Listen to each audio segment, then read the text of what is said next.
Shalom jemaat yang dikasihi Tuhan, kiranya kasih karunia dan damai sejahtera dari Tuhan Yesus Kristus menyertai saudara-saudara sekalian.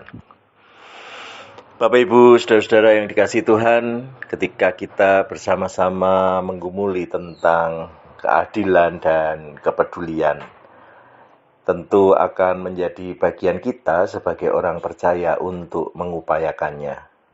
Bahwa di dalam hidup kita, menjadi saluran berkat Tuhan adalah ketika kita bersedia bersikap adil dan juga peduli terhadap orang-orang di sekeliling kita, terutama orang-orang yang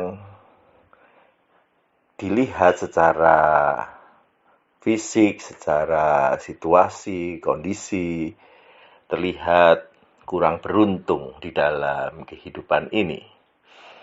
Di hari Minggu yang lalu kita bersama-sama melihat bahwa ada kontras antara Lazarus dan orang kaya yang ada di dekat dengan dia. Ketika Lazarus sebagai orang yang miskin dekat dengan pintu orang kaya itu, ternyata tetap saja nasibnya begitu-begitu saja. Bahwa di dalam kehidupannya kemudian justru dia menjadi pribadi yang berharap kepada Tuhan menjadi hal yang bernilai. Karena hidupnya yang begitu miskin, bahkan tubuhnya sakit, membuat dia hanya bergantung kepada Tuhan saja.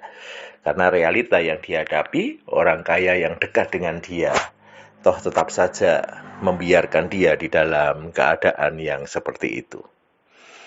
Nah, justru yang kemudian menjadi sorotan adalah bahwa orang kaya itu sebenarnya punya banyak kesempatan untuk melakukan tindakan kepedulian dan bahkan kemudian mengupayakan keadilan di dalam kehidupan ini.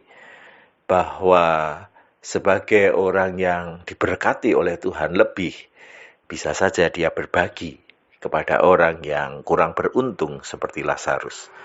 Dan itu yang kemudian menjadi kesempatan yang Tuhan berikan di dalam kehidupan setiap manusia, yaitu ketika kita sebenarnya bisa menunjukkan kepedulian dan mengupayakan keadilan.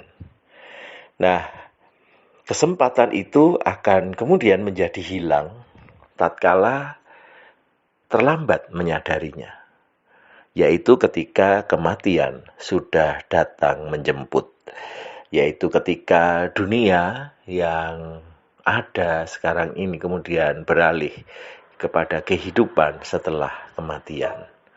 Lukas pasal 16 ayat 26 mengatakan demikian.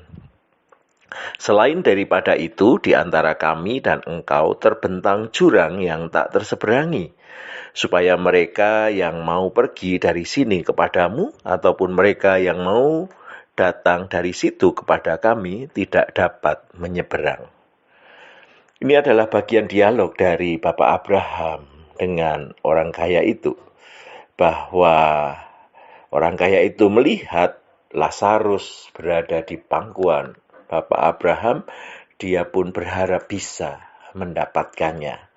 Dan ketika harapan-harapan itu disampaikan kepada Bapak Abraham, bahkan ada kecenderungan seperti menyuruh atau memerintah, kemudian terlihat ada kenyataan bahwa jarak yang memisahkan antara Lazarus dan orang kaya itu menjadi kesulitan yang sangat besar. Dikatakan di dalam bacaan kita tak terseberangi, bahwa ada dunia yang berbeda. Dan justru disitulah kemudian kepada kita ditunjukkan kesempatan kita untuk berbuat baik, untuk melakukan kepedulian, untuk mengupayakan keadilan. Ada batasnya, yaitu ketika kehidupan kita berakhir. Dan justru karena itu mari kita memanfaatkan kesempatan yang ada. Mari kita dengan sungguh-sungguh mengupayakan bagian terbaik kita, sehingga kalau pada saatnya nanti kita sampai pada kehidupan setelah kematian, kita berada di sisi yang baik. Kita menjadi orang-orang yang bisa mempertanggungjawabkan kehidupan kita, karena kita adalah orang-orang yang memanfaatkan kesempatan di dalam kehidupan ini. Dan biarlah ketika itu kemudian menjadi bagian kita, kita sungguh merasakan hidup yang diberkati, karena Tuhan yang menolong kita menggunakan kesempatan itu di dalam kehidupan kita. Biarlah kepedulian dan kesediaan mengupayakan keadilan menjadi upaya kita sampai kematian menjemput kita. Kiranya Tuhan memampukan kita semua. Amin.